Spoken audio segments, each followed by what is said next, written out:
Unexpected Journey, Memoir of a Siberian Deportee by Juzė Avižienytė-Žukauskiene.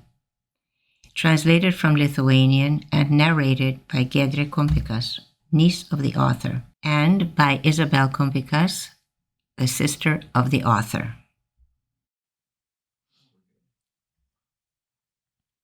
Chapter 13. Pessimism and New Hopes and Disappointment Again.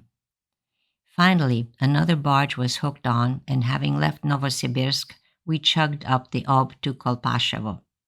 At Kolpashevo, we again stopped a couple of days, and here we were allowed to go ashore to talk with the people. They were dressed shabbily. They all questioned us about everything, and we questioned them, about life, living conditions. We even met a Latvian woman who had wound up here 12 years ago. "Oh, you will have hard times here," she said. And my fellow traveler Finkelsteiniene said to her, "Well, we will work and somehow we will feed ourselves. The war will end and we'll go back home." The Latvian woman only shook her head. "Work, oh, you'll work, but what of it? What will you earn?" "Well, we will at least earn enough for bread," I answered with certainty. And once again, rather sadly, rather bitterly, our speaker droned on, "Bread? If you want bread, well, you'll take off your dress, give it away, then maybe you'll get some bread for that day. And after that, then you'll take off your coat and you'll get some for another day or so."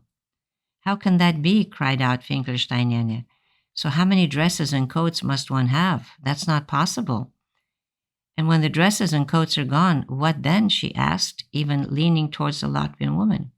And the latter answered with indifference, "After that, drop to the ground, stretch out your legs, and wait for the end. You will live and you will see." And she went away. We did not really believe that it could be as she said, but still, that conversation caused us worry. How will it really be? And here the shore people would bring some steamed potatoes in their skins, some boiled milk, sometimes eggs or fish. We would immediately cluster around them. We all crowded around trying to buy something edible. We paid dearly for everything. Every morning I would run over to see the poor teacher with the two old blind people and the little one. I would talk to our doctors and other acquaintances. One morning, having come to visit the teacher, I did not find her. At night, her childbirth pains had begun, and she and her child and the old people had been taken ashore. That same day, we were moved to smaller barges and were rafted further. We were now tugged by a small steamboat, Kommunist, and so I remained without any further knowledge of that woman's fate.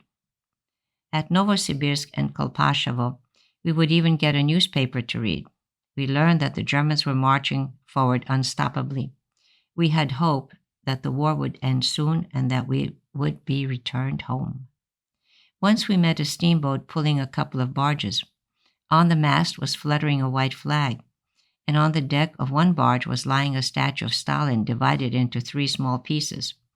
The Jews, always somewhat more sensitive and exalted, immediately one cried out, "Look, look, a white flag.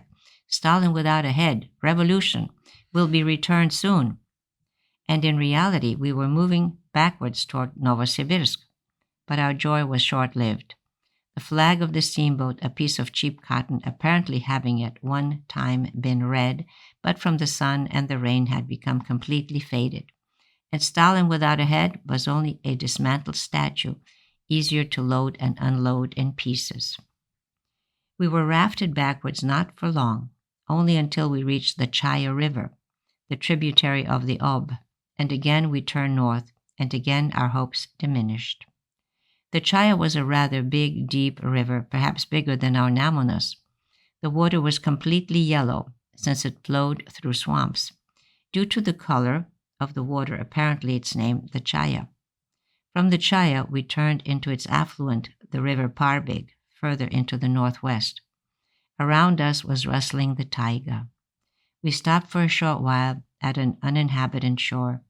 We all hurried to look around the taiga to see if we would find some mushrooms or berries, but we found near the river shore only some grave knolls. That meant that people had been here. About them, we learned only much later. We did not succeed in going deeper into the taiga. Everywhere there was grass as tall as a man, and under it fallen trees, rotten branches broken off by the wind. Instead of berries, we could have stepped on a snake.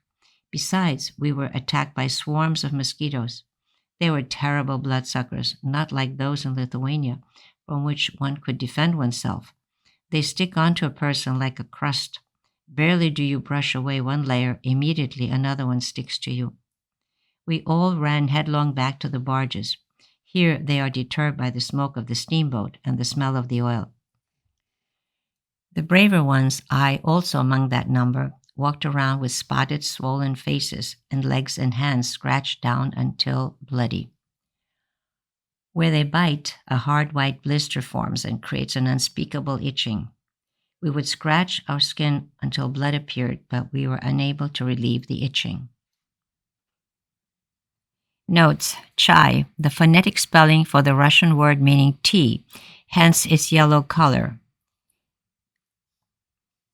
Taiga, the swampy coniferous forest of Siberia between tundra and steppe.